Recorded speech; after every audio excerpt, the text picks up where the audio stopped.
जी शुक्राना गुरु जी, अनंतम शुक्राना हमारे गुरु जी महाराज का। ओम नमः शिवाय, शिव जी सदा सहाय। ओम नमः शिवाय, गुरु जी सदा सहाय। शुक्राना शुक्राना अनंतम शुक्राना। आज महाशिव पुराण रीडिंग के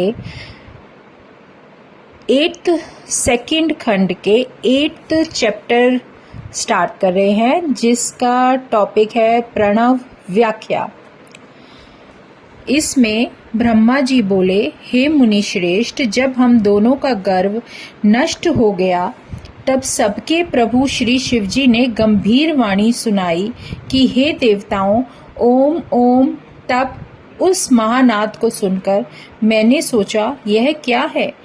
उसी समय देवों के आराध्य विष्णु जी ने उस लिंग के दक्षिण भाग में सनातन आद्यवर्ण अकार को और उसके उत्तर भाग में उकार को देखा, फिर मकार को मध्य में और अंत में ओम को देखा तो सभी सूर्य और चंद्रमंडल की भांति स्थित थे और जिनके आदि अंत और मध्य का कुछ भी पता न था, तथा सत्य आनंद और अमृत स्वरूप पर ब्रह्म परायण ही दृष्टिगोचर हो रहा था। परंतु यह कहाँ प्रकट हुआ है। इस अग्नि सदृश की हम परीक्षा करें और नीचे की ओर जाकर देखें। हम उस वेद शब्द से उभय वेश वाले विश्वात्मना विचार कर ही रहे थे कि उसी समय वहां परम ऋषि का आविर्भाव हो गया। विष्णु जी ने उस ऋषि से पूछा, समझकर एक एक ब्रह्म शरीरी शिव जी का ज्ञान प्राप्त किया कि जो अचिंतनीय वाणी, अप्राप्त मन का गम नहीं और केवल एक अक्षर ओमकार से जाना जा सकता है, वही एकाक्षर रूप रित सत्य परम कारण सत्य आनंद अमृत परात्पर और परब्रह्म है। उसी एकाक्षर आकार से भगवान बीज स्वरूप अंड से उत्पन्न ब्रह्मा जी हैं और उसी एकाक्षर आकार से हरि परम कारण है। फिर उसी मकार से नील मोहित महादेव जी हैं, परंतु सबका सृष्टिकर्ता और ही है और उसको ओमकार के नाम से जाना जाता है। संगत जी, इसमें 8th चैप्टर जो हमने स्टार्ट किया है, उससे पहले जो हमने 6th और 7th पढ़ा है, उसमें ब्रह्मा जी और विष्णु भगवान का जन्म कैसे हुआ वो बताया गया है। और उसके बाद अब ये बताया गया है, डिटेल में बता रहे हैं कि विष्णु और ब्रह्मा जी को कैसे पता चला कि उनकी उत्पत्ति ओमकार से हुई है। और वही डिटेलिंग के अनुसार जो इस शिव पुराण के अनुसार हमें बताई जा रही है कि उसमें किस तरीके से ओमकार का जो है जन्म होता है और वो सारा ज्ञान विष्णु और ब्रह्मा जी को मिलता है कि किस प्रकार ओमकार भी 3 रूपों से मिलकर बना है। उसी एकाक्षर आकार से भगवान बीज स्वरूप और अंड से उत्पन्न ब्रह्मा जी हैं और उसी एकाक्षर आकार से हरि परम कारण है। फिर उसी मकार से नील मोहित महादेव जी हैं, परंतु इन सबकी सृष्टिकर्ता और ही है। और उकार मोहन करने वाला है और मकार तो नित्य ही अनुग्रह करता है। जैसे मकार विभु और बीज है एवं आकार बीजी है, ऐसे ही उकार रूप प्रधान पुरुष ईश्वर हरि योनि अर्थात कारण है और बीजी बीज और योनि वह सब मिलकर नारद संज्ञा वाले महेश्वर ही हैं। इन्हीं प्रभु बीजी के लिंग से आकार और उकार रूप योनि में गिराकर चारों ओर बढ़ने लगा। उसने सोने का अवैध अर्थात न जानने योग्य और अलक्षण अर्थात लक्षण से रहित एक अंड उत्पन्न हुआ, जो बहुत वर्षों तक जल में स्थित रहा और 1000 वर्ष के बाद भगवान ने इसके 2 भाग किए।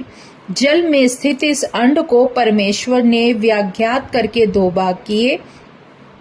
तब इसका स्वर्ण में एक कपाल ऊपर स्थित हो गया, जिससे भू अर्थात स्वर्ग लोक उत्पन्न हुआ और कपाल के नीचे के भाग से 5 तत्वों वाली पृथ्वी प्रकट हुई। फिर उस अंड से हकार नामक 4 भुजा वाले भव अर्थात शंकर प्रकट हुए, जो सब लोगों के रचयिता और वही 3 रूपधारी प्रभु हैं। इसी कारण यजुर्वेदीय इनको ओम ओम ऐसा कहते हैं। यजु वचन सुनकर ऋक और साम ने भी इनको सादर से हे हरे हे ब्राह्मण कहा। तब ऐसे इन देवेश को यथा योग्य जानकर सबने उत्पन्न हुए मंत्रों द्वारा महादेव जी की स्तुति करना आरंभ किया और उसी समय से विश्व के पालक भगवान विष्णु मेरे साथ ही एक सुंदर स्वरूप को देखने लगे, जिसके 5 मुख 10 भुजा एवं कपूर के समान गौर वर्ण, परम कांतिमान, अनेक आभूषणों से भूषित, महान उदार, महावीर्यवान और महापुरुषों के लक्षणों से युक्त थे और जिन्हें देखकर हरि कृतार्थ हो गए। तब तक परमेश्वर महेश भगवान प्रसन्न होकर अपने दिव्यमय रूप से स्थिर हो गए। जिन अगुण गुणात्मा का शब्दमय रूप देखकर मैं भी बहुत प्रसन्न हुआ। फिर हम दोनों ने उन्हें नमस्कार किया। तब उन्हीं से एक अति सुंदर 38 अक्षरों वाला वह मंत्र प्रकट हुआ, जिसे कि गायत्री चारों कालों में उत्तम और पंचशित ओम नमः 8 कलाओं से युक्त है, जिससे अभिचार अर्थात मरण आदि कर्म होते हैं और जिसकी उत्पत्ति श्वेत एवं शांतिदायक तथा संहार का भी कारण है। सब में अक्षरों की भिन्न भिन्न न्यूनाधिक क्रम संहार का है। इस श्रेष्ठ मंत्र के कुल 61 वर्ण हैं। मृत्युंजय मंत्र हैं ओम जूं सह अथवा त्र्यंबक यजामहे इत्यादि कहा जाता है। इसके साथ ही पंचाक्षर मंत्र है, जिसमें केवल नमः शिवा मंत्र और शम्यो चिंतामणि मंत्र तथा दक्षिणा मूर्ति मंत्र उत्पन्न हुआ। तत्पश्चात शिव का महावाक्य तत्वमसि नाम मंत्र हुआ और इन 5 मंत्रों को विष्णु भगवान ने ग्रहण कर जपना आरंभ किया। फिर ऋग यजु एवं साम सहित मैंने और विष्णु ने वरदायक तांब परमेश्वर शिव की प्रसन्न चित्त से स्तुति करना आरंभ कर दिया। अब 9th चैप्टर शुरू हो रहा है, जिसमें शिव द्वारा ब्रह्मा और विष्णु को उपदेश एवं वर देना। मतलब इस चैप्टर में शिव जी ने किस प्रकार ब्रह्मा जी और विष्णु को पूरी डिटेल में सब कुछ समझाया, उपदेश दिए और वरदान दिए। ब्रह्मा जी बोले, हे नारद, विष्णु की स्तुति से प्रसन्न होकर शिव जी प्रकट हो गए। उनके 5 मुख 3 नेत्र थे और जिनके ललाट पर चंद्रमा, सिर पर जटा विराजमान थी तथा जो गौर वर्ण विशाल नेत्र सर्वांग भस्म लपेटे 10 भुजा वाले नीलकंठ सब भूषणों से भूषित सर्वांग सुंदर मस्तक पर भस्म का त्रिपुंड लगाए हुए थे। महेश ने अपनी श्वास से मुझे और विष्णु जी के लिए वेदों का ज्ञान दे दिया। तब विष्णु ने पूछा, हे देव, आप किस प्रकार प्रसन्न होते हैं और किस प्रकार मैं आपकी पूजा और ध्यान करूं?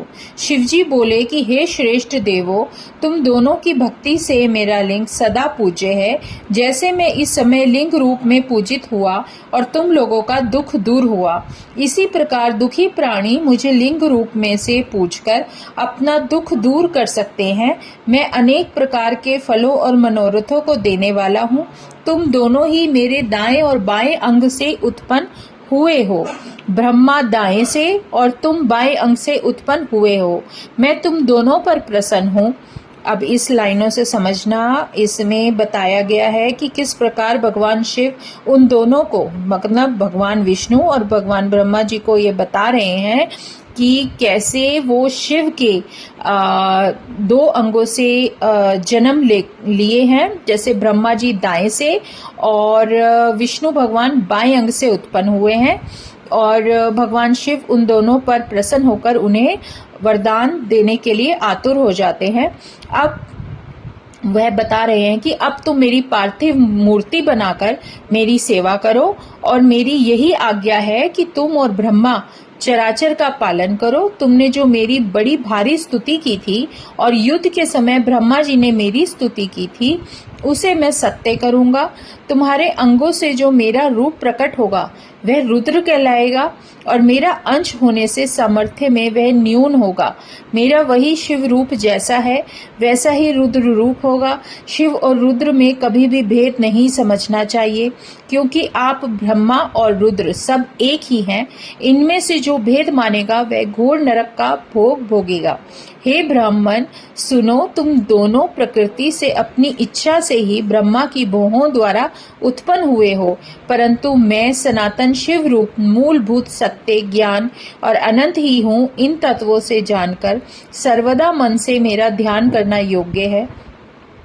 ब्रह्मा सृष्टि के कर्ता बनो और हरि भगवान सृष्टि के पालक बने, और यह जो मेरा अंश है वह रुद्र का लय करने वाला होगा, तथा यह जो उमा नाम वाली परमेश्वरी प्रकृति देवी है उसी की शक्ति वाम देवी सरस्वती ब्रह्मा की अर्धांगिनी होगी, और एक जो दूसरी शक्ति प्रकृति से उत्पन्न होगी वह लक्ष्मी रूप से सर्वदा विष्णु के आश्रम में रहेगी, और वही कभी काली नाम से मेरे अंश को प्राप्त होगी।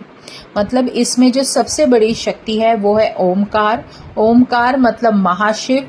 महाशिव जिनके दो अंगों से दाएं और बाएं से भगवान ब्रह्मा जी और भगवान विष्णु जी की उत्पत्ति हुई, और उनके एक अंश से रुद्र नाम के मतलब जो शिव का ही अंश है, रुद्र नाम रखा गया, वो भगवान शिव के नाम से प्रसिद्ध हुए, और उनकी पत्नी काली नाम से प्रसिद्ध है, और भगवान विष्णु की पत्नी माता लक्ष्मी है, और ब्रह्मा जी की माता सरस्वती है। इस प्रकार इन सब की उत्पत्ति एक ही शक्ति से ओमकार से हुई, और वो है महाशिव। जय गुरु जी, बहुत अच्छी बात समझ में आ रही है। अब 10th चैप्टर है जिसका शीर्षक है निर्गुण तथा लिंग स्वरूप कथन।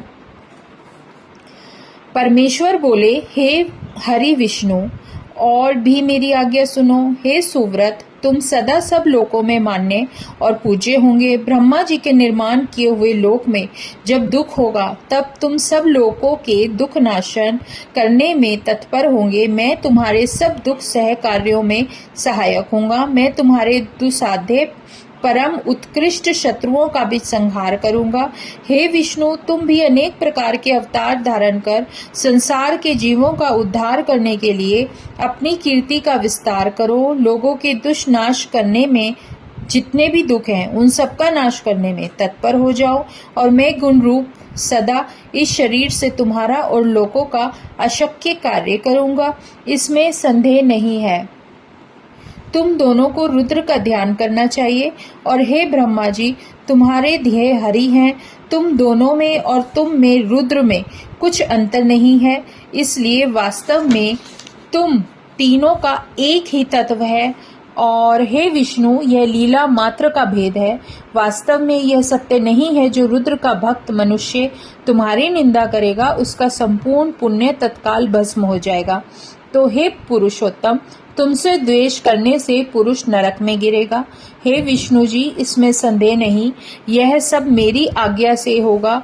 इस लोक में तुम मनुष्यों के मुक्ति देने वाले, भोग देने वाले होंगे। तुम्हारा भक्त ध्यान पूजन करेंगे। तुम निग्रह अनुग्रह में समर्थ होंगे। यह कहकर मुझ विधाता को हरि के हाथ में धरकर शंकर ने कहा, तुम इनके दुख में सदा सहायक रहना। तुम सबके अध्यक्ष, सबको मुक्ति देने वाले होंगे, और सब काम के साधक तुम सब श्रेष्ठ होंगे। मेरी आज्ञा से तुम सबके प्राण होंगे। शंकर में मेरे शरीर रुद्र शरीर का सदा भजन करना। जो तुमको आश्रय किए हैं वह मुझको आश्रय किए हैं। जो हम तुम में अंतर जानता है वह अवश्य नरक में गिरेगा। आप देवताओं के आयुर बल को विशेष कर सुनो। ब्रह्मा, विष्णु और शिव की एकता में संदेह नहीं करना चाहिए। 4 सहस्र युग का ब्रह्मा का एक दिन कहलाता है। इतनी ही इस क्रम से रात्रि जाननी चाहिए। इसी प्रकार 30 दिनों से महीना और 12 महीनों से वर्ष होता है। ऐसे 100 वर्ष की आयु का ब्रह्मा का एक दिन कहलाता है। ब्रह्मा जी का एक वर्ष विष्णु जी का एक दिन कहलाता है और वह भी अपने मान से 100 वर्ष तक जीता है। विष्णु के एक वर्ष रुद्र का एक दिन होता है। नर रूप रुद्र की स्थिति के जब 100 वर्ष बीत जाते हैं तब सदाशिव के मुख का एक श्वास निकलता है और यह श्वास जब तक निकलता है तब तक शक्ति प्राप्त होती है। निश्वास के लेने में सब देहधारी ब्रह्मा विष्णु हर गंधर्व उरग राक्षस हो जाते हैं। 21 सहस्र 100 और 600 दिन रात कहे गए हैं। हे सुर सत्तमों, 6 निश्वास और उच्छ्वासों में से एक पल होता है। 60 पल की एक घड़ी और 60 घड़ी का एक दिन रात होता है। शिव के निश्वास उच्छ्वास की संख्या नहीं है। इसी से सदाशिव का उत्थान अक्षय कहलाता है। इस प्रकार मेरी आज्ञा से मेरा रूप तुमको रक्षा करना चाहिए और अनेक गुणों से सृष्टि का कार्य करना चाहिए। और ब्रह्मा जी बोले, मैं और भगवान शिव हरि इस प्रकार शिव जी के वचन सुनकर विश्वेश्वर को प्रणाम कर हमारे अंतर में वह वशीभूत बोले। विष्णु जी बोले, हे कृपा सागर जगतपते, हे शंकर, सुनो, आपकी आज्ञा के वशीभूत होकर मैं सब करूंगा। तुम सदा मेरे ध्येय होंगे, इसमें संदेह नहीं है। आपसे ही मैंने पहले सामर्थ्य प्राप्त की है। हे स्वामिन, क्षण मात्र को भी आपका ध्यान मेरे चित्त से ना उतरे, ना भूले, यही चाहता हूँ। हे स्वामिन, जो कोई मेरा भक्त तुम्हारी निंदा करेगा उसे अपने आप नरक में निश्चय वास देना। जो आपका भक्त होगा वह मेरा प्यारा होगा। इस प्रकार जो जानता है उसको मुक्ति दुर्लभ नहीं है। आपने जो निश्चय हमारी महिमा बढ़ाई है, कदाचित अवगुणों में ऐसा नहीं होता है। आप क्षमा कीजिए। ब्रह्मा जी बोले। तब शिवजी विष्णु जी के यह उत्तम वचन सुनकर प्रेम से बोले, हमने आपकी अवगुणता को क्षमा किया। परमेश्वर ने हम दोनों से यह बात कहकर अपने हाथ से कृपा कर कृपा निधि ने सब अंगों को स्पर्श किया। सब दुख हरने वाले हरि ने अनेक धर्मों को उपदेश करके हम दोनों के हित की इच्छा की अनेक वर देते हुए तब भगवान शिव कृपा से भक्त वत्सल हम दोनों को कृपा से देखकर वहां ही अंतर ध्यान हो गए। तभी से इस श्लोक में लिंग पूजा विधि चलती है और लिंग में प्रतिष्ठित शिव जी भुक्ति मुक्ति देने वाले हैं। इसलिए शिवलिंग वेदी महादेवी है, लिंग साक्षात महेश्वर है। लेकर लेने से ही इसका नाम शिवलिंग है। इसी में सब जगत है। जो शिवलिंग के समीप में इस लिंग के व्याख्यान को सुनता है वह 6 महीने में शिव रूप हो जाता है, इसमें संदेह नहीं है। जो कोई लिंग के समीप में कुछ कार्य करता है, हे महामुने, उसके पुण्य फल कहने को मैं समर्थ नहीं हूँ। मतलब शिवलिंग के पास बैठकर अगर आप ऐसा कोई वेद पढ़ते हैं या कोई बहुत अच्छा कार्य करते हैं तो उसका इतना पुण्य फल मिलता है कि उसको मैं बयान करूं, उसके लिए शब्द नहीं है, शब्द भी कम है। जय गुरु जी, शुक्राना गुरु जी। 11वां चैप्टर है शिवार्चन विधि एवं उसका फल। ऋषि बोले, व्यास शिष्य महाभाग सूत जी, आपको नमस्कार है। आज आपने भगवान शिव की बड़ी अद्भुत एवं परम पावन कथा सुनाई। हे दयानिधे, ब्रह्मा और नारद जी के संवाद के अनुसार आप हमें शिव पूजन की वह विधि बताइए जिससे यहाँ भगवान शिव संतुष्ट होते हैं।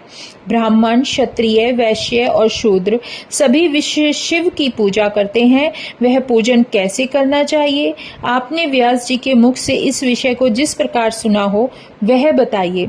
श्री सूत जी बोले, हे ऋषियों, जैसे आप लोग पूछ रहे हैं उसी तरह पूर्व काल में व्यास जी ने सनत कुमार जी से पूछा था कि फिर उसे उपमन्यु जी ने भी सुना था और व्यास जी ने शिव पूजन आदि जो भी विषय सुना था उसे सुनकर उन्होंने लोकहित की कामना से मुझे पढ़ा दिया था। इसी विषय को भगवान श्री कृष्ण ने महात्मा उपमन्यु से सुना था और पूर्व काल में ब्रह्मा जी ने नारद जी से इस विषय में जो कुछ कहा था वही इस समय में मैं कहूँगा। ब्रह्मा जी ने कहा, नारद, मैं संक्षेप में लिंग पूजन की विधि बता रहा हूँ, सुनो। जैसे पहले कहा गया है वैसा जो भगवान शंकर का सुखमय, निर्मल एवं सनातन रूप है उसका उत्तम भक्ति भाव से पूजन करें। इससे समस्त मनोवांछित फलों की प्राप्ति होगी।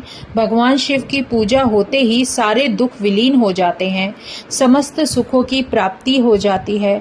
तत्पश्चात समय आने पर उपासक की मुक्ति भी होती है और ब्राह्मण, क्षत्रिय, वैश्य और शूद्र भी संपूर्ण कामनाओं तथा प्रयोजनों की सिद्धि के लिए क्रम से विधि के अनुसार भगवान शंकर की पूजा करें। प्रातः काल ब्रह्मा मुहूर्त में उठकर गुरु तथा शिव का स्मरण करके तीर्थों का चिंतन एवं भगवान विष्णु का ध्यान करें। फिर मेरा, देवताओं का और मुनि आदि का भी स्मरण चिंतन करके स्तोत्र पाठ पूर्वक शंकर जी का विधि पूर्वक नाम ले। उसके बाद शैया से उठकर निवास स्थान से दक्षिण दिशा में जाकर मल त्याग करें। मुने एकांत में मलोत्सर्ग करना चाहिए। उससे शुद्ध होने के लिए जो विधि मैंने सुन रखी है उसी को आज कहता हूँ। मन को एकाग्र करके सुनो। ब्राह्मण गुदा की शुद्धि के लिए उसमें 5 बार शुद्ध मिट्टी का लेप करे और धोए।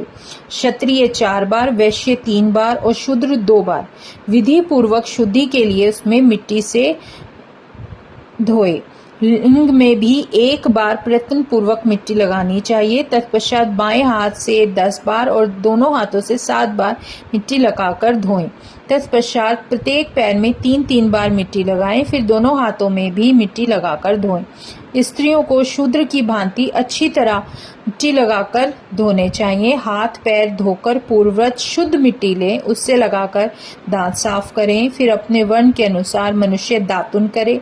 ब्राह्मण को 12 अंगुल की दातुन करनी चाहिए, क्षत्रिय 11 अंगुल, वैश्य 10 अंगुल और शूद्र 9 अंगुल की दातुन करे। यह दातुन का मान बताया गया। मनुस्मृति के अनुसार काल दोष का विचार करके ही दातुन करे तथा त्याग करे या त्याग दे। तात षष्ठी, प्रतिपदा, अमावस्या, नवमी, व्रत का दिन, सूर्यास्त का समय, रविवार तथा श्राद्ध दिवस हे दंत धावन के लिए वर्जित है। इसमें दातुन नहीं करनी चाहिए। दातुन के पश्चात जलाशय आदि में जाकर विधि पूर्वक स्नान करना चाहिए। विशेष देश काल आने पर मंत्रोच्चारण पूर्वक स्नान करना चाहिए। उचित है स्नान के पश्चात पहले आचमन करके वह धुला हुआ वस्त्र धारण करे, फिर सुंदर एकांत स्थल में बैठकर संध्या विधि का अनुष्ठान करे और यथा योग्य संध्या विधि का पालन करके पूजा अनुष्ठान करे। यथा योग्य संध्या विधि का पालन करके फिर से अपना कार्य आरंभ करे। मन को सुस्थिर करके पूजा गृह में प्रवेश करे। वहां पूजन सामग्री लेकर सुंदर आसन पर बैठे। पहले न्यास आदि करके क्रमशः महादेव जी की पूजा करे।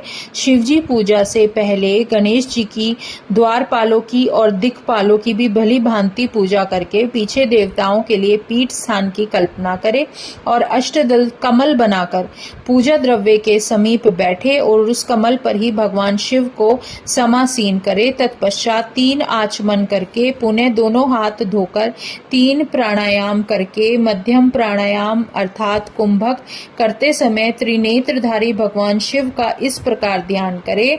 उनके 5 मुख हैं, 10 भुजाएं हैं, शुद्ध स्फटिक के समान उज्जवल कांति हैं।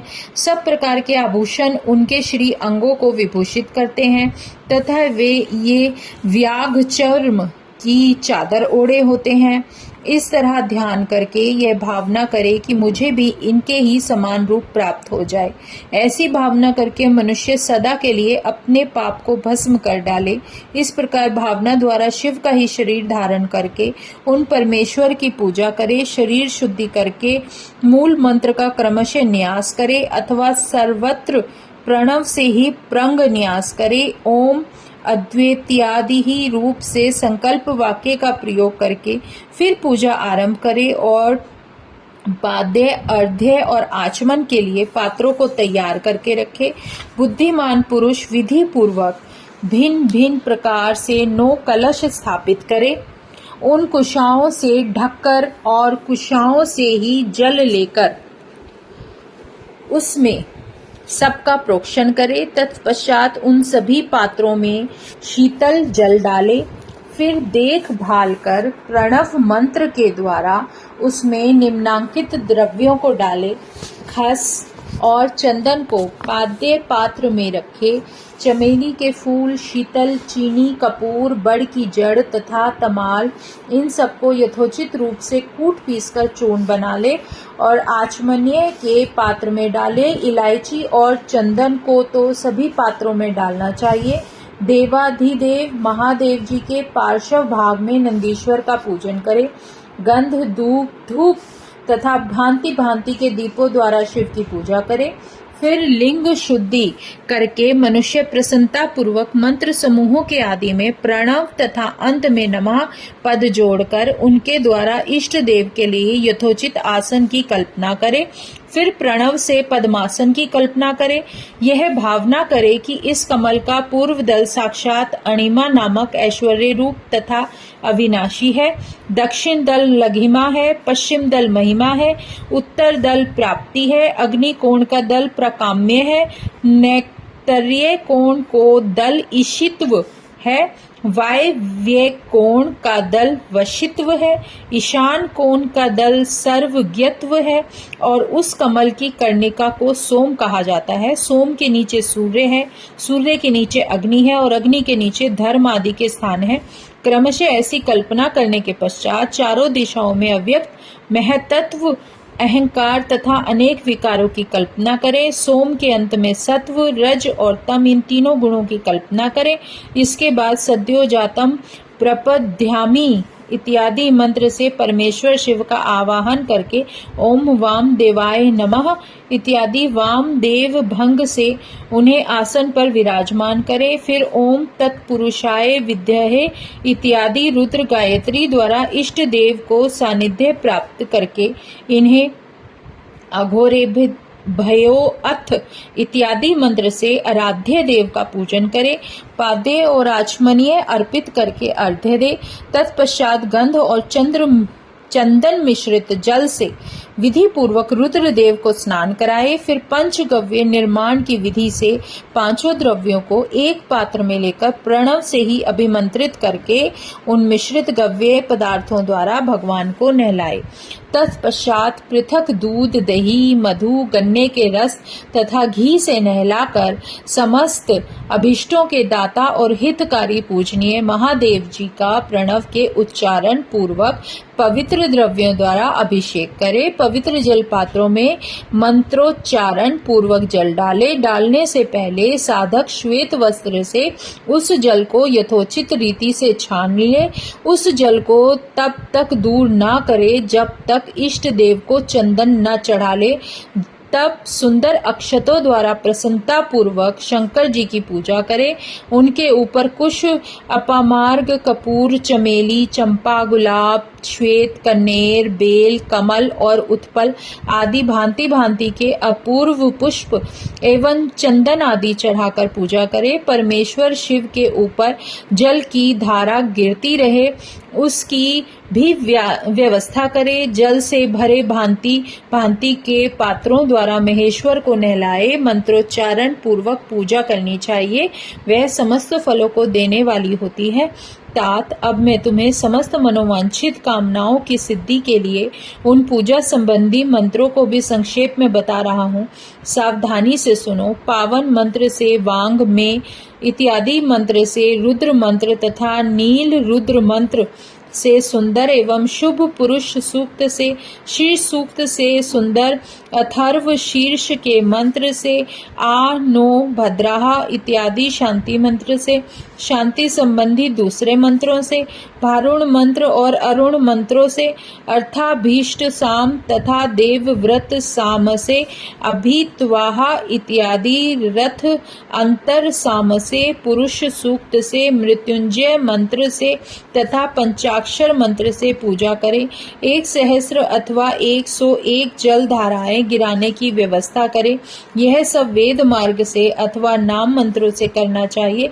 तदंतर भगवान शंकर के ऊपर चंदन और फूल आदि चढ़ाए। प्रणव से ही मुखवास तांबूल आदि अर्पित करे। इसके बाद जो स्फटिक मणि के समान निर्मल, निष्फल, अविनाशी, सर्वलोक कारण, सर्वलोक में परम देव हैं, जो ब्रह्मा, रुद्र, इंद्र और विष्णु आदि देवताओं की भी दृष्टि में नहीं आते, वेद वेत्ता विद्वानों ने जिन्हें वेदांत में मन, वाणी, अगोचर बताया है, जो आदि, मध्य और अंत से रहित तथा समस्त रोगियों के लिए औषधीय रूप है, जिनकी शिव तत्व के नाम से ख्याति है तथा जो शिवलिंग के रूप में प्रतिष्ठित है, उन भगवान शिव का शिवलिंग के मस्तक पर प्रणव मंत्र से ही पूजन करे। धूप, दीप, नैवेद्य, सुंदर तांबूल एवं सुरम्य आरती द्वारा यथोक्त विधि से पूजा करके स्तोत्रों तथा अन्य नाना प्रकार के मंत्रों द्वारा उन्हें नमस्कार करे। फिर अर्घ्य देकर भगवान के चरणों में फूल बिखेरे और साष्टांग प्रणाम करके देवेश्वर शिव की आराधना करे। फिर हाथ में फूल लेकर खड़ा हो जाए और दोनों हाथ जोड़कर निम्नांकित मंत्र से सर्वेश्वर शंकर की पुण्य प्रार्थना करे। अज्ञानाद्यधि वा ज्ञानाज पूजादिकं भया कृतं तदस्तु सफलम कृपया तव शंकरम।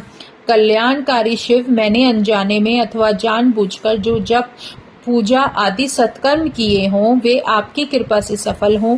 इस प्रकार पढ़कर भगवान शंकर के ऊपर प्रसन्नता पूर्वक फल और फूल चढ़ाएं। स्वस्ति वाचन करके नाना प्रकार की आशी प्रार्थना करें। फिर शिव के ऊपर मार्जन करना चाहिए। मार्जन के बाद नमस्कार करके अपराध के लिए क्षमा प्रार्थना करते हुए पुनरागमन के लिए विसर्जन करना चाहिए। इसके बाद अद्या से आरंभ होने वाले मंत्र का उच्चारण करके नमस्कार करें। फिर संपूर्ण भाव से विभोर होकर इस प्रकार प्रार्थना करें। शिवे भक्ति ही शिव भक्तिर भवे भवे, अन्यथा शरणम नास्ति त्वमेव शरणम मम। प्रत्येक जन्म में मेरी शिव में भक्ति हो, शिव में भक्ति हो, शिव में भक्ति हो। शिव के सिवा दूसरा कोई मुझे शरण देने वाला नहीं। महादेव, आप ही मेरे लिए शरण दाता हैं। इस प्रकार प्रार्थना करके संपूर्ण सिद्धियों के दाता द्वैतेश्वर शिव का पराभक्ति के द्वारा पूजन करें। विशेषतः गले की आवाज से भगवान को संतुष्ट करें। फिर सह परिवार नमस्कार करके अनुपम प्रसन्नता का अनुभव करते हुए समस्त लौकिक कार्य सुख पूर्वक करता रहे। जो इस प्रकार शिव भक्ति परायण हो, प्रतिदिन पूजन करता है, उसे अवश्य ही पग पग पर सब प्रकार की सिद्धि प्राप्त होती है। मुनि श्रेष्ठ नारद, इस प्रकार मैंने शिव की पूजा का विधान बताया। अब तुम क्या सुनना चाहते हो? कौन सा प्रश्न पूछने वाले हो? इस तरह खंड 2 का 11वां चैप्टर पूरा हो गया है। जय गुरु जी, शुक्राना गुरु जी, अनंतम शुक्राना।